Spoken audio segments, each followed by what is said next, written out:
This cow is pawing at the floor because it's too painful to put weight through this foot. And in this video, we're going to try to change that. And I won't let it rush when I see you dance, and the moment comes when I fall and time goes slow. I fall into you.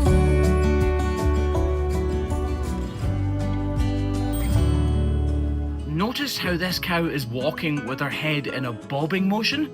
That is completely deliberate. She's got a very sore back right foot, so to counteract the amount of weight going through that foot, she bobs her head down like a counterbalance. This foot is incredibly sore and she does not want to put any more weight through it than she absolutely has to. My name is Graham Parker, better known around the world as the Hoof GP, and in this video, I'm hoping I can stop that bobbing action completely. If I can alleviate the pressure on that hoof and start it, or at least promote it towards healing, then I will stop that bobbing action. Don't get me wrong, it's not the bobbing action that bothers me, it's the fact that she feels the need to do it because her foot is so sore.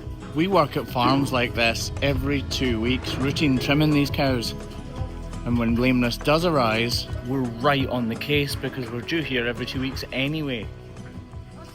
So problems like the 1566 has get dealt with as quickly as feasibly possible, which is fantastic because when you deal with lameness as quickly as possible, these cows stand a much greater chance of getting over that episode of lameness. Coming to farms as regularly as this also means that when you do treat a cow for lameness, that same cow is back in a couple of weeks later to make sure that she gets over it. And that is exactly the case with this cow, who is just before cow 566. These cows live outside here in southwest Scotland and they walk quite a long way on stony tracks. These tracks are really well looked after, but at the end of the day, it is still quite a long way, and that's why they end up with problems like this. So we first saw this cow about 2 weeks ago and she had a white line defect. We applied a block, we removed all of the loose and detached hoof horn around about here, and because it's only been 2 weeks since we saw her, there's not much to do to this foot, but what there is to do is really important. It can be the difference between her getting over the lameness completely or just staying exactly as she is. That is corium that you can see poking out from this gap here. The block itself is still nice and high, so we don't really need to do anything there. But this loose and detached hoof horn needs to be removed. Please play ball, girl. Come on, you're alright. Crusher is fantastic, but at the end of the day, these are very strong animals. And if we were to try to keep them 1,000,000% rigid, it would actually hurt the cow in the long run. Oh, need to get rid of that. You can actually just see that corium just poking out there.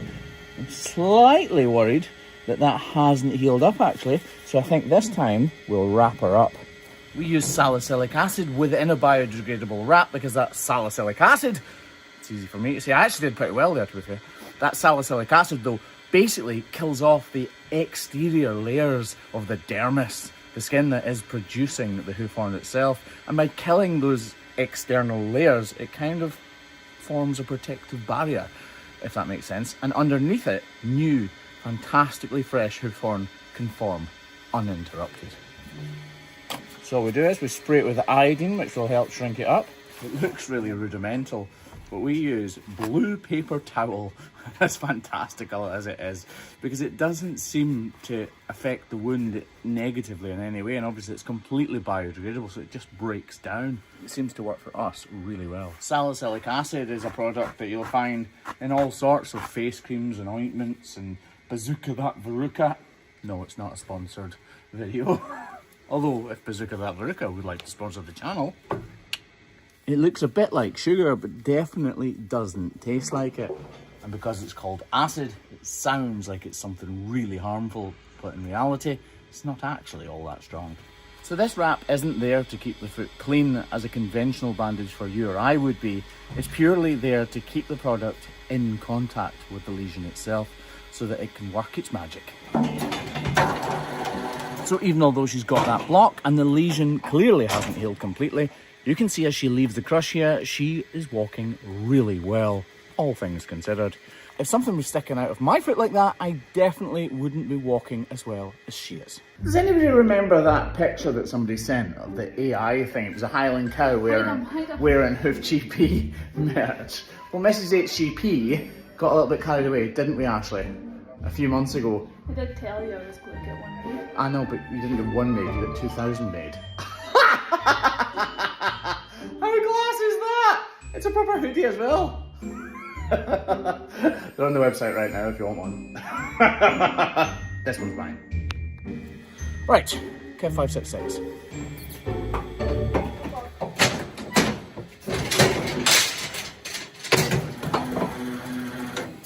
What a beautiful day it is here. It is just early November and the winter sunshine here is the best sunshine we get of the year, to be honest. It's a little bit colder, but it is still a stunning day. So straight away the problem is really obvious. Right around her coronet or hairline, you can see peeling here of her hoof horn, meaning this whole entire section is going to need to be removed. It's not attached, and all the muck and manure and little stones getting down in behind there is seriously hurting. Believe it or not, we don't always have access to water, so this is a bit of a luxury, and it's a luxury that's welcome. So I start by reducing the entire size of this outer claw. We can all see that it is much bigger than the inner claw, and therein probably lies the root of the problem. This overgrowth has led to the white line being insulted, the white line being the part that joins the outer portion of the hoof to the inner portion, the bit that we can't see, and when it gets insulted and hurt, it ends up bursting out the top, exactly as it's done in this case. I need to be careful. I shouldn't be able to hack into a cow's hoof like this. It should be fairly obvious, but, oh god, it stinks. But because this problem is here, it means I can and actually need to do it. It's so difficult because it's not a normal hoof. As I cut into this, we should see blood. Hopefully we won't, but if it was a normal, healthy hoof, then we should, which means in this case, I really don't know how far the problem is, so I really don't know how much of it I can trim away. I'm literally reanalyzing and trying to re-understand the hoof with every single swipe of the knife. I can see that there's a hard edge there. Oh look, and see as I do that, I can see that this is reaching further down. The horn's translucent, so as I thin the layers of hoof horn, I'm able to see through it and get a rough understanding of how far the problem extends. I'm also, unfortunately, oh, there we go. I was just about to say I'm also, unfortunately, using my sense of smell because this absolutely stinks. You can see all of that inflammation has resulted in bubbling pus. Something which I don't want a healthy cow to have, but if a cow has a sore foot, I almost want to find it because it means I've definitely found the root of the problem, and therefore I know I can definitely do something about it. So although I don't want to see it in a healthy cow, seeing it in a cow that is lame actually helps me to know that I've helped her. You can actually see the cavity opening up a little bit here. And this is going to come away more as well.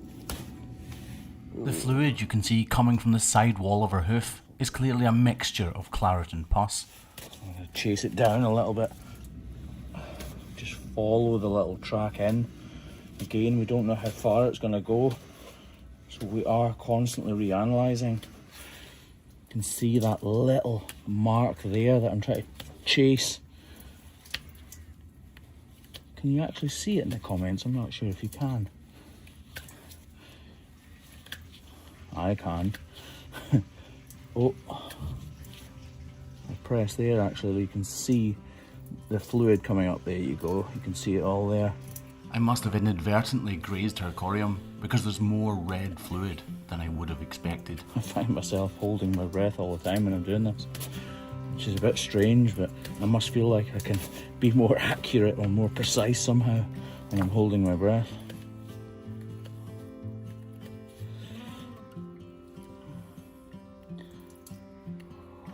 There's all that brown fluid. Still chasing it, see the little brown mark? This must be connected to it. If I put my hook in there and pluck it away, yeah.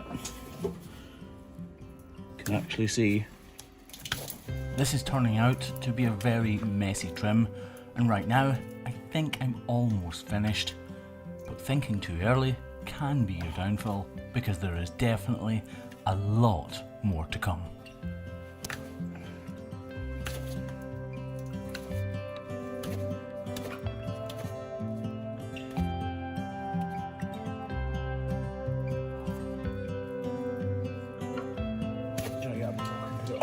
Pulling a knife through hoof horn like that can look very haphazard, as though I don't really care where my knife goes, but the reality of it is, this is exceptionally hard to slice through. I genuinely thought we'd got it all. I was just about to stop. Being successful with hoof trimming cows' feet and curing those cows' feet is all about confidence. Being confident in front of the farmer who is currently stood right next to me. Confident enough to question myself, which may sound completely counterintuitive. I know my abilities now. After trimming so many cows' feet, I also know that I can and often am wrong when it comes to how far something goes. So I now have the confidence to question myself and to pursue the tiny little inconsistencies in hoof horn that sometimes lead to greater problems, like what we've just witnessed. So all of that started from here. See how there's like necrosis? See the dark grey? That has delaminated this part of the hoof and spread all the way down. And because the inflammation can't get out, the body starts fighting it like it's an infection, and that's why it delaminates and the pus starts to come about. Unfortunately, we cannot perform miracles. And although we've done our very best at removing all of the loose, detached and problematic hoof horn, we cannot make this cow pain-free instantly. So as she walks away from the crush here, she is still walking with a limp and she is still bobbing her head up and down.